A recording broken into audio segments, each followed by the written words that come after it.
Ngai na boyo ko commenter mi na vidéo mais ngeka total ango tout monde a comment le fait musée Laurent Désiré Kabila wa dans l'héros national comment le bagi concernant batinyo so atangi ba kombo je crois image ya ngomoro lobby musée lobby vraiment vidéo et audio te pour total biso no stunze la moko banga o ngana obenga FCC cash puisque apparemment c'est un ami intime à Félix depuis Kala, depuis Bazar, depuis Bazar na IDPS Penia Papa Etienne. C'est un ami naï. À Salapena Kabila. Yanga Badazo benga FCC cash. Il a surpris va sacrifier Bouchap pour Nassami Badi Banga. Alors c'est ce que je dis et aux institutions. Sa Majesté le roi de Kingakati, le Raïs Joseph Kabila, a présenté Moutou, le mot d'ordre sera respecté. Donc, il s'est servi. Ce qui tambour mwamba, qui n'est qu'un qui tambour mwamba, à part l'intimidation à Kingakati, parce que, voix au tambour, Tiazu, et les qui, tente, et puis les qui nombre de sénateurs au Yazana Bango. Quelque part, démocratie, c'est une expression plus fort. En réalité, dans la pratique, il n'existe pas la démocratie dans le monde. Dans le monde, c'est la loi du plus fort. Imaginez le président américain va poursuivre. Facilité, éviter la facilité du pouvoir. Bon, on a été comme ça. Ancien président Kabila, comme c'est homme fort à Congo, et comme c'est Moutoumou a violé la constitution, a eu pouvoir à PC Moutou parce qu'il y a dans la droit à pouvoir. Et d'un côté, bataille des PES. Ils ont traité le président Kabila, ancien président Kabila, sénateur à vie. Ils ont traité donc il y a des salles qui ont décollé, il y a des fois longwa, il y a des fois bakanga. Mais ce que moi si mato monagi, bango moko, bazalaka sur place jour président Tshisekedi akomaki président, abengaki Kabila partenaire nae, monsieur Kabila partenaire nae, sans monsieur Kabila tindae. Alors, on va distraire la population. Il y a toujours un choix problématique. Au cours de la dernière émission, on ne sait pas le pourquoi. Qui est topé ça qui est au pouvoir. Pourquoi il reste silencieux? Parce qu'il y a outrage au chef de l'État. Pourquoi quand il va voter? Et pourquoi ce silence? Quel est le nom du discours? Il y a un nom dit caché. On a peut-être évité tout ligne d'habitude peut-être à Zoloba. Il y a eu qui va passer qui est pouvoir. Il a fallu ça c'est l'outrage à l'autorité. Mbote na bino nyosto esika nyosto bozwami. Merci mingi na ba soutien na bino, merci mingi na tant bo pesi biso Orlando biso na ngonga oyo vraiment. Toujours c'est la mingi là-bas suggestion nabino et puis commentaire nabino na émission. Bon s'abonner massivement à la chaîne nabino Jos Média officiel. Les autres ils sont na programme nabiso tout ça la analyse peut ça information. L'autre lobela concernant élection Sénat et le cas na Congo. Élection Salami président Sénat Bimi vraiment to meka lobango et longona na invité na biso na plateau. Mais avant qu'il te côte à tout le Bélamambouana et puis tu remettras épingler du sous concernant staff et président de la République, tu remettras le communicateur à président de la République, on va travailler, tu vas analyse sur Yango et puis tu remettras sous le Béla. Si j'ai un message concernant il y a IDPS et puis comme il y a FCC, Béret Rouge, tu remettras un peu sur Yango. Avant qu'il te côte en avis à sujet Nabiso. Et puis, nous avons présenté bino invité au Tozana na plateau. Nous avons total la vidéo moko. Je crois que la vidéo est sur internet mais total en longo et après tu côté juste après tu côté juste na sujet na biso Tolanda. Les Tambo Mwamba, les Zaidi Ngoma, l'autre c'est là, Londa Boululu. Wamba Diawamba. Et vraiment une kermesse de gens, en tout cas corrompus et inutiles.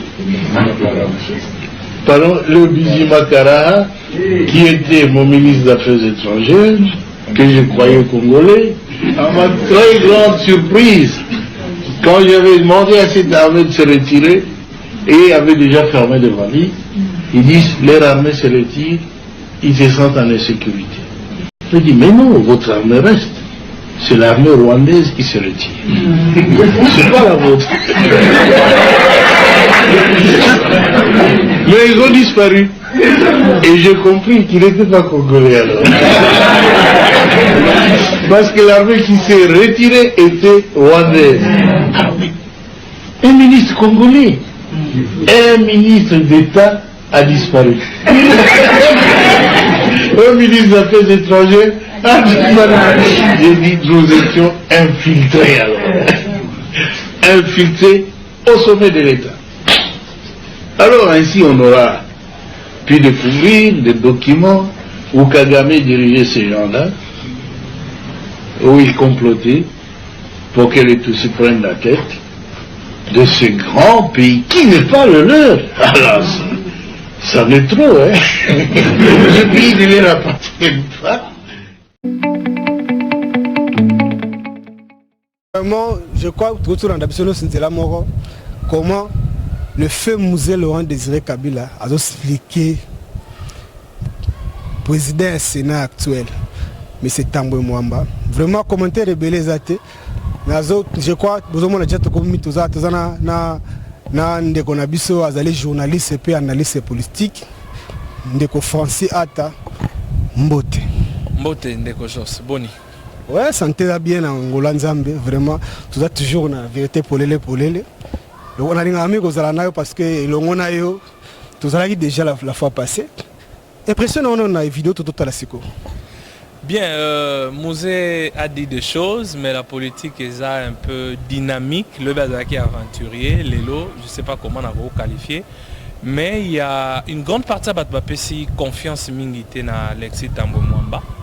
Mais bon, il est passé, courtoisie oblige, félicitations. Attendons voir ce qu'il va faire. Attendons voir ce qu'il va faire. Bon. Là, je vais commenter la vidéo, mais il y a tout le monde a comment le fait Musée Laurent Désiré Kabila dans l'héros national. Comment le bagi concernant Batinyo soit Tangi Bakombo. Je crois image il y a un moment lobby, Musée lobby vraiment vidéo et audio pour tout talibisuno stones de la mort. Donc on tarde une place voilà te. Il y a tout non collé kaya Tambwe Mwamba et surprendre. Et surprendre Ngate puisque devant même caméra on a prophétisé qui n'a pas qui to yebi comment FCC fonctionnera quand Sa Majesté le roi de Kingakati, le raïs Joseph Kabila, a présenté Moutou le mot d'ordre sera respecté. Donc il s'est servi de sa majorité pour faire passer quelqu'un de son choix. Personnellement, ça ne m'a pas surpris. Est-ce que les Congolais faut baser là quelque chose de mieux par rapport à où ils arrivent déjà à l'époque à Kengwadon? Alors la politique, c'est ce qui s'est fait, ce n'est pas ce qui s'est dit. Durant la propagande, à Kumisaki, degré au commissariat institution Sénat, mais dans le faire, c'est autre chose, puisque certainement, on va recevoir ordre, il y a plateforme politique dans FCC. Alors, Aroyana a idée en plus, bureau a une forme de cohabitation, parce que, observez bien le fait, à Longier Moroté, il y a Sami Badi Banga qui a surpris. Sami Badi Banga, FCC cash. Puisque apparemment, c'est un ami intime, il y a Félix, depuis Kala, depuis Bazar, depuis Bazar, IDPS, Penia Papa, Etienne. C'est un ami naï. À Salapena Kabila, il y a FCC cash. Il a surpris, va sacrifier Bouchap pour Sami Badi Banga. Alors, c'est ce que je dis, et aux institutions, normalement, il y a cohabitation. Mais risque Zanini, tout le monde qui est en Assemblée nationale, premier vice-président et secrétaire général, il y a eu des PES. Mais il y a des décisions qui sont prises là-bas où il y a évité. Puisque le chef reste le chef c'est le président. Mais tout à l'institution, il y a cohabitation. Et si c'est sur la cohabitation, voilà, ils ont vraiment, tout le monde est dans l'Assemblée nationale, tout ce qu'on a sénat, on a précisé dans l'Internet, que Tambwe Mwamba, M. Tambwe Mwamba, actuel dans la minute, il a commis président du Sénat, qui avec 63%. Bahati, en tout cas, Bahati, le corps il a 43%. Vraiment, bon, les élections, tout le pays est démocratique. Donc, sera l'équipe démocratiquement élu, donc il faut qu'on puisse avoir chance Et on a repéré ces chansons la photo mais un peu comme ça analyse nande qu'on a biso Francis a taloko vraiment journaliste et puis analyste politique ndeko Francis est-ce que vraiment mutu oyo Tambo Mwamba monsieur Tambo Mwamba azana justice belge bafunda epona problème obsuni surtout yebi avion sera zaka na rébellion na est et avion civil là qui avion militaire avion civil où il y a ça commandement ba bombarder on bombarda est-ce que vraiment qu'on a un sénateur on a un problème il y a un et qu'on a un problème té na nation. Alors il faut savoir que choix Kabila a toujours choix problématique dans le bac au cours de la dernière émission on ne sait pas le pourquoi mais autour de belo mokwa Bahati a quoi na 43% de voix na inona zongelelo kwa Bahati a 13 sénateurs na Sénat. Comment est-ce qu'il a réussi qu'aux 43% et quoi 43 voix? Est-ce que vous avez que ce qui t'a mwamba qui n'est qu'un qui t'a mwamba à part l'intimidation et qui n'a kati anga quoi? Parce que bah voix tambo Bahati azu et l'équipe battante et puis l'équipe nombre de sénateurs au yazana bango. Bon, quelqu'un qui est sous embargo, c'est un peu compliqué pour le pays, mais peut-être qu'on a utilisé Abdjouan Aye, le premier vice-président Sami Badi Banga, qui est aussi un fin diplomate, parce que premier vice-président, selon la Constitution, premier vice-président a chargé de la question législative, relation avec la Cour constitutionnelle, relation avec les institutions d'appui à la démocratie, relation avec des groupes politiques, relation avec les groupes provinciaux, relation avec relations extérieures et puis interparlementaires. Peut-être Karobanda s'appuyer na premier vice-président. Mais il faut être libre en démocratie, on est libre de dire c'est un choix problématique. Moi c'est un choix problématique parce que moni si on a tout le monde pour batuningi baza surpris et batuningi te ba pesa ki chance et Tambo Mwamba leka parce que comme on a la vidéo nenge muzazo bengela bango ne muzazo traiter bango des étrangers qui ne muzazo lo bagier baza Congo dalaki infiltré au sommet de l'État. Alors bateau ba infiltré Congo au sommet de l'État le nom moko na bango mi président Sénat tokolo banini pona.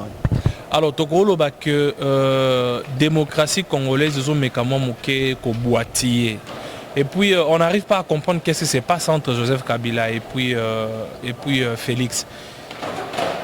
Il faut être libre de dire que ce sont finalement les accords un peu flous. Pourquoi Félix a tout le temps des droits de veto envers Bachoua? Parce que la majorité n'appartient pas qu'au FCC. Il faut être sérieux. Et la majorité cache FCC. C'est ça en fait. C'est la majorité cache FCC et ça lié logo moko. Mais pourquoi ténor ming bateau ya Kabila? En fait, Congo est infiltré l'icolo et à sommet de l'État. Ça c'est vrai parce que tout le monde a déjà un choix très problématique. Quelqu'un qui est sous embargo. Ok, vous négociez l'ONU. C'est à vous de me répondre, c'est aux téléspectateurs de nous répondre. Quelqu'un qui est sous embargo, et puis le Sénat ce n'est pas n'importe quelle institution. Le président du Sénat c'est celui qui peut remplacer, qui va remplacer, qui a le pouvoir constitutionnel, le droit constitutionnel de remplacer Félix en cas de démission, de décès, de vacances ou au cas où le Parlement est poursuivi Félix. Vraiment, au pousser la réflexion à poser des questions. Je crois qu'ils ont circulé déjà sur Internet parce que M. Tambo Mwamba, avant de voter, que la Sénat à Congo, première institution de la République. Comment on a que Congo, institution de Bosso Congo, ils ont président de la République. Yende a représentant pays. Et après Sénat, après Sénat, il y a l'Assemblée nationale. Mais hier, quand on va dire avant qu'il va voter, c'est le pas d'action on dit clairement que la Sénat à Congo, première institution de Congo. Que Félix Tshisekedi a menacé dans le Bongo. Alors, il y a quelque chose de flou qui est là. Déjà, dans l'émission, il est que l'application article 166 de la Constitution est toujours dans la Bango. Apparemment, Kabila a passé à droite, à gauche, à droite. C'est ce qui est un tout petit peu compliqué. Première institution, peut-être qu'il a prévenir qu'après, il sera au sommet de l'État, puisque Kabila, soit il revient aux affaires, soit il pistonne Moroyaye. C'est ça le problème, parce que Félix n'a encore fait aucune réforme. la police, ils ont toujours police au Kabila Tiki. Président Cour constitutionnel, ils ont toujours Mouto à Kabila Tiki. Président Séné, c'est-à-dire, apparemment, c'est un peu très compliqué. On est prêt qu'au soutenir hier le Congolais pour que Mboge et Liboso. Mais écoutez, la politique, c'est la politique. À l'heure actuelle, il faut aller à ça, véritable griffe. Tu sais que les Congolais, et surtout les Kinois, au Babaï qui est en Mwamba Rolekate, Bahatia Roleka, élection et Salamate, Baroyawana, pour protester concernant Mambuya, Rossi Chimanga, pour Tambomamba Lekate, tout le monde qui est Kino, corrompre Bango, ou soit société civile, on a monnaie de Internet. Baninga Rossi Chimanga, Bazalawana, pour Tambomamba Lekate, mais jusqu'à preuve du contrôle, la minute où il y a un président Sénat, Banakini, Bakokite. Jos, comment ça fonctionne? Raïs Nakingakati a bengi bango a pesi mot d'ordre. Barozala enfermé na kati ya salle ya Sénat. Ba mi a Rossi Chimanga ata soki baye barozala libanda. Et puis bango baza na droit à voter. Ba voter baza ba sénateur. Ça ne sert à rien. Nga sonde ko nanga ki marche bon na bengi na ese ko kende to yo zono lisasa pamba parce que ata au manifester ça ne servira à rien. Parce que ba doit voter baza na kati ayebi mutuni ba voter. C'est ça le problème. C'est ça le problème. C'est-à-dire que quelque part, démocratie, c'est une expression plus fort. En réalité, dans la pratique, il n'existe pas la démocratie dans le monde. Dans le monde, c'est la loi du plus fort. Imaginez un président américain va poursuivre pour des crimes commis lors de l'exercice de sa fonction. Si vous avez initié à traiter à Rome, mais la CPIT. La démocratie, c'est la loi du plus fort. Aux plus fort, aux convaincre, aux arguments. Et puis voilà, mon tabimi. En réalité, même s'il partait, il n'y a pas ça à l'autre côté. Tu as toujours, on est le numéro à l'élo, tu as toujours la vérité pour les. Vraiment, Mamba Congo, pour nous, le bango, et au ils ont ça là, Namawa. Mais le roi, tu as pour te informer, Bino, tu as toujours pour nous informer, Bino. Togo, quand on a point à mi balé, vraiment, papa Francis, aux les Ghana Congo, récemment, bande de Nabso bata ba Béroana rouge one. So ba la bata ba FCC, donc il y a ancien président, autrement bien sénateur à vie, ba les gars qui na ba vidéo, ba lobby ouvertement, ok, ba on ba pesa. Président Félix Tshisekedi du pouvoir. Et bazolo bango na facilité na ebité na koloba président Félix Tshisekedi du pouvoir. Ba on a été bazo comme ça ancien président Kabila ba comme c'est homme fort à Congo et ba comme c'est mutu moko a violé la constitution a eu pouvoir a pesi mutu parce qu'il y a dans la droit au pesa mutu pouvoir. Et na côté ba tayi DPS bazo traité président Kabila, ancien président Kabila, sénateur à vie. Bazo traité donc yenda azo ko sala ki Congo décoller te yene mtu fa longwa, yene mtu fa bakanga. Mais ce dozongi moi si mato mona ki bango moko bazalaka sur place jour président Tshisekedi akomaki président abengaki Kabila partenaire na ye. Monsieur Kabila partenaire na ye sans monsieur Kabila tinda ye. Alors, on va distraire la population. Bien qu'ils aient permis de répondre question par une question, mais je me permets de faire une petite ironie. Tant où il y a Félix Azomona qui n'a TV Bazolo Banaï qui est topé ce qui est au pouvoir, pourquoi il reste silencieux? Parce qu'ils ont outrage au chef de l'État. Pourquoi Kangi Bangote? Et pourquoi ce silence? Quel est le nom du discours? Il y a un nom dit caché. On a peut-être évité tout le monde peut-être à Zoloba. Il y a eu qui va passer qui est pouvoir. Il a fallu ça c'est l'outrage à l'autorité. Il a fallu Kanga Bango. Tant à Kangi Bango c'est suspect. Premier élément. Deuxième élément. La jeunesse du PPRD n'était pas content que le pouvoir ait Longwapa Emmanuel Shadari et Yazo Angote et qu'il n'est pas Félix. Ça c'est connu. Même chose Babere Rouge Baosala, même chose fils Moukoko et sa bande de Bazosala. Raison pour laquelle, qui est un peu plus loin d'analyse dans le bac, l'UDPS d'Étienne Tshisekedi n'est pas l'UDPS de Félix Tshisekedi. Je vais dire des choses aux mêmes militants UDPS à comprendre. Mais comment est-ce que ce doit comprendre? tous les deux IDPS. Etienne Tshisekedi, c'était un monsieur radical. Il y a un accord na Kabila, na 7h, na 12h à du pouvoir, na 19h à Kangé Kabila. Ça c'est connu de tous, c'est un homme radical. Félix, c'est un diplomate. Etienne disait non, Félix peut dire on va voir. Les gens ont fait. Francis a fait. Bon, Jos, na hotel, hein. Tout à l'heure, tout le monde jour. Ah mon cher, moni, c'est un peu ça la diplomatie. L'art de il y a quoi embellir et loco pour moi se sentir les étés. Et maintenant, qu'est-ce qui se passe? Na siège à UDPS, na base à UDPS, Félix se passe pour le chef totalitaire. Le chef qui a la totalité à pouvoir. Mais en réalité, Félix a gagné la présidentielle, Kabila a gagné les législatives, il faut passer à la cohabitation, et cohabitation c'est autant de la malamouté. En réalité, Béret Rouge, ils font des choses trop impolies à l'endroit du chef, mais silence à chef est comme un suspect. Batoyi de PSP également, bazo comprendre que Félix n'est plus que président de l'UDPS. Il gère maintenant la République et Félix est corde à la cou parce que Azan a traité accord ébélé. Imaginez qu'Azan a accord mon à Félix, accord à Nairobi. Certainement, Azan a accord na bata FCC pour passer à la cohabitation. Ozomona ki Awa Kamera Benda, Awa Kabila Benda. Il est dans une position extrêmement délicate et compliquée. Si tu as la place à Félix, tu as la place à Zongayo.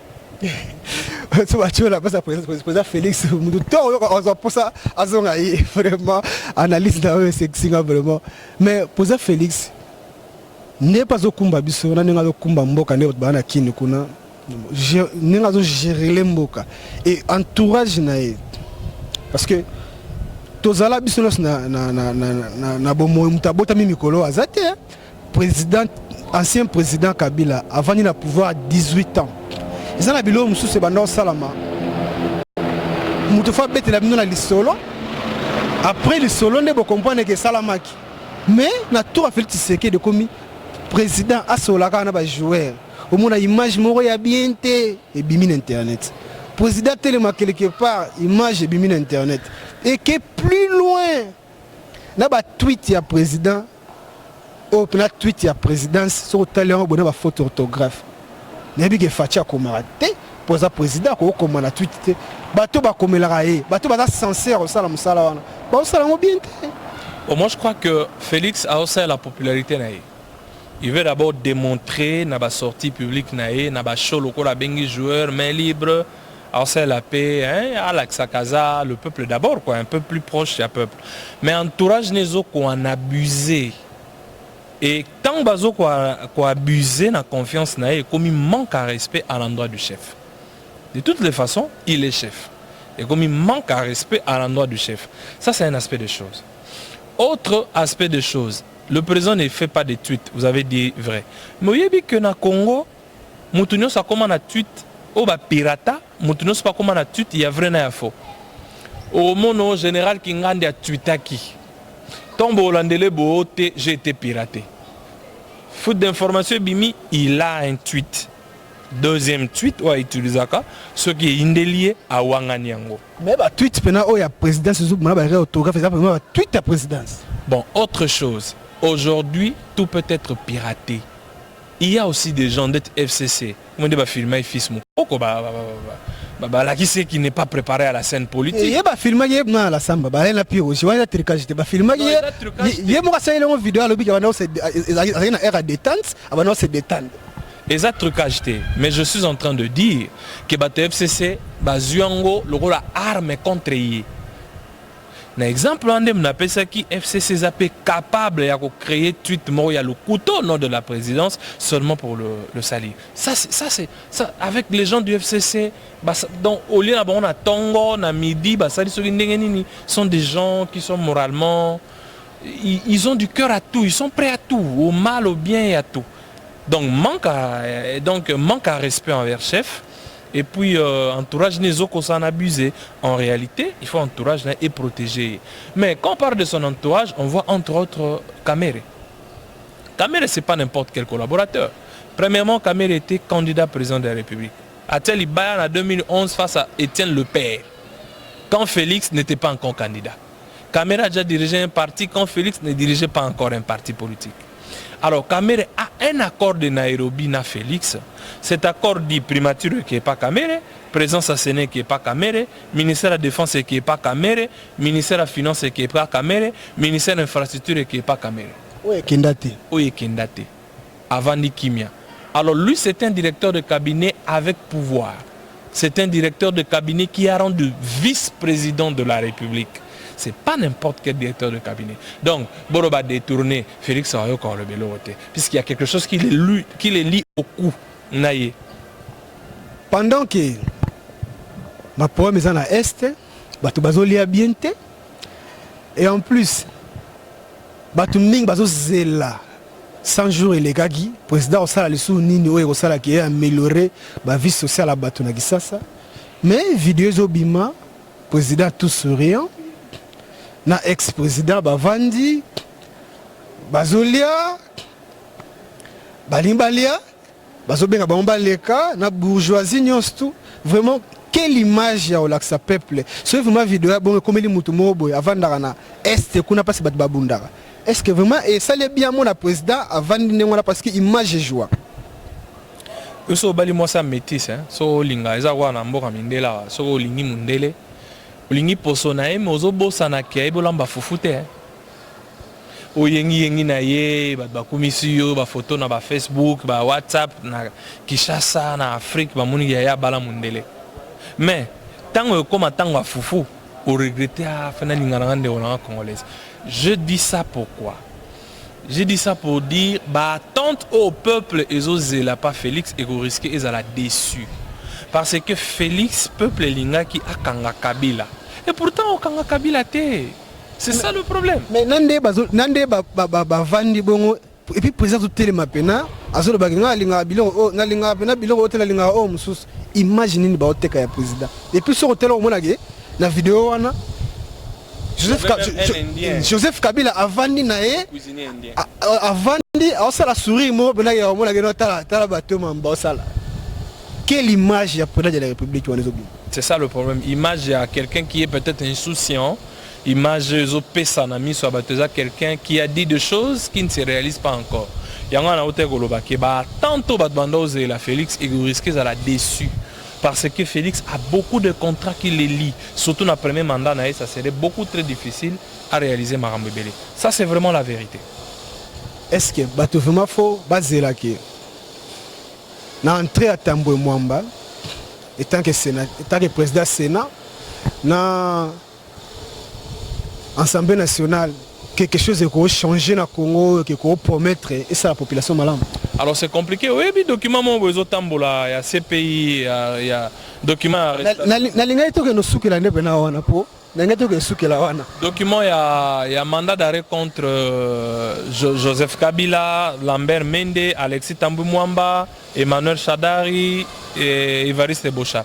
Bon, tout d'abord, c'est un faux document. Oui, c'est un faux document. Mais ce qui est vrai, ils ont une plainte contre Bango ces pays. Mais ces pays ont la manière de fonctionner. Vous voyez que ces pays, basant un mandat d'arrêt sous-scellé. Un mandat d'arrêt qui existe mais qui n'a jamais été publié ou prononcé. C'est seulement le juge qui connaît qu'il a un mandat d'arrêt, la police Interpol qui est appelé à avoir bouche bée. C'est le cas de Bemba.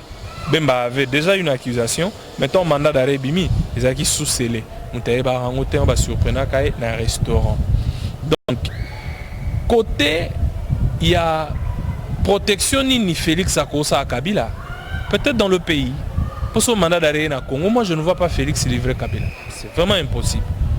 Et vous allez pas surtout dans le premier mandat à se débarrasser de Kabila. Ça c'est très impossible. Mais, ce qui a été c'est tout. C'est pourquoi aux hommes avec Kabila Obimate, depuis le pouvoir, il ne voyage pas. Il y avait des images de Tambolara, non, il est dans soins médicaux à Dubaï. C'était un faux. Kabila ne sort pas au pays. Parce qu'il a un dossier à la CPI au combattant. Je parle des faits. Je ne l'insulte pas, je ne le critique pas. Ce que je dis est vrai. Il y a une plainte contre Kabila dans ces pays. Et selon les informations, Azaïe Moté, na Tambo Mwamba, Tous ces gens-là, tous. na Evariste Bochab, on a sous bazana. Exact. Na plainte déjà. Exact, puisque Tambo Mwamba était ministre de la Justice, Bochab était ministre intérieur, Emmanuel Chadara Komarap est ministre intérieur. Tous ces gens-là ont obéi à l'ordre à Kabila. C'est ça le problème. Il y a des dossiers qui ont été enterrés au CPA à droit. Et puis il faut que Tambo Mwamba, même s'il est président du Sénat, il peut être arrêté. Parce que les mandats d'arrêt de la CPI ne tiennent pas compte des immunités. Le cas de Fidel Babala, qui était député, mais qui est député, Baleva qui immunité n'a été.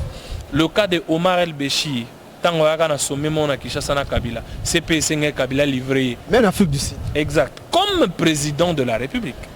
Donc la CPI ne tient pas compte de Yosa Josa, qui Josa non a yo. Barozo, ni bazoa. Aujourd'hui, un président à Kenya, à Kenya va répondre à la CPI tant que président.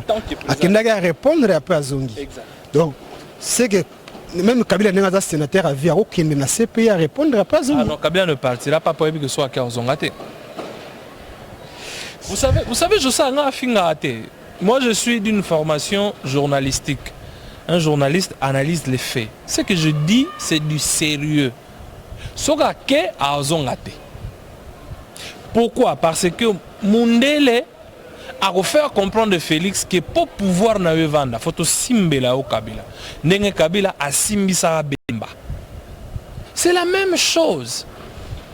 Moi, toujours acheminer la souka numéro Nabiso. Et il a besoin de une dernière question. Au profiter au Megaro. Koloba au tam sozalaki nango pour pesa na ba internet Nabiso. Est-ce que pour nous clore, M. Tambo Mwamba, avec tous les désordres, bah feignance tout y a tiki na moment où y a Kambi, justice à Congo. Nous avons la chance d'avoir un bon président au Sénat. Moi, je n'entends rien de Tambo Mwamba, si vous voulez mon avis. Mais je le respecte, monsieur le président du Sénat. Félicitations. Comme tout enfant poli du pays, je vous félicite. Mais je n'entends rien de vous. Rien.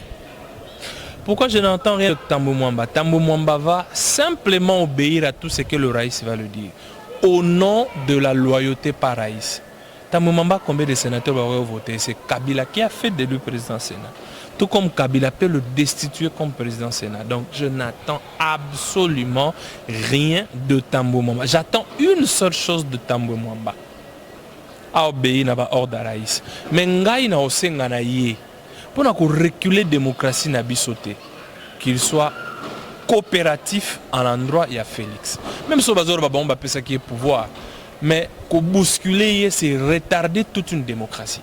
Moi, je suis pour Internet, pour un programme mode de la fin, pour un journaliste et analyste politique, vraiment de conférence. Moi, je suis pour Internet, pour Léona Bomi qui bunganga nena epsa bango ba confiance na Jos Média officiel pour nous epsa ba surprise dans la pour internet ba internaute na rolobango te sikoyo les émissions qui viennent na ba pas seulement moi on a invité Minga Sikao na no bimisito lancé il y aura beaucoup d'analyses, beaucoup de variétés, beaucoup de bonnes choses na osenga bango ba pesa confiance makasi. Mais la politique du pays est telle que les gens qui sont au pays sont en train de rêver. Nous sommes en train de reculer en termes de démocratie. Jean-Jacques Rousseau a dit une pensée, en interprétant dans la monnaie, mais la pensée telle qu'un peuple qui oublie sa lutte est déjà mûr pour le déclin. Donc,